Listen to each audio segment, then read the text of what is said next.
Allez, direction la cité royale de Loches. À présent, on repose Agnès Sorel, favorite officielle d'Henri VII, la Dame de Beauté, était aussi une femme de pouvoir qui a pesé sur son époque, une influenceuse avant l'heure, en somme.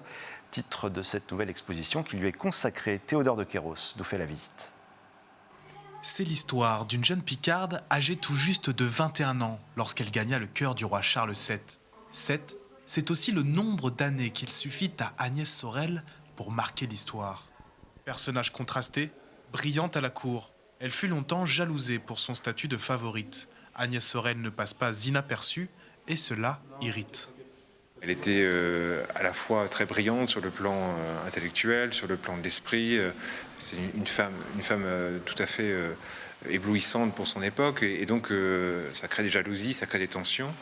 Et on voit bien que finalement, dans l'univers qui était celui de la cour de France au XVe siècle, qui était plutôt une cour, j'allais dire, qui avait été marquée par les épreuves de la guerre de Cent Ans, elle apportait un nouveau souffle. Un souffle que cette femme d'influence expire pour la dernière fois à seulement 28 ans. Mais son image se diffuse, prémisse d'une légende en gestation.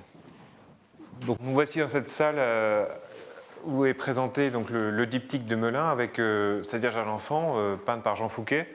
Alors c'est la Vierge qui est représentée, mais sous les traits d'Agnès Sorel, en tout cas c'est une probabilité forte.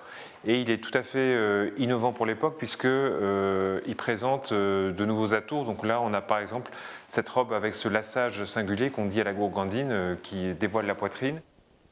Au fil des siècles, son icône divise et fait l'objet d'une succession d'œuvres, tantôt représentée comme la séduisante maîtresse qui détourna le roi, tantôt comme une femme vertueuse, à l'image de Jeanne d'Arc, qui concourut au renforcement du pouvoir royal.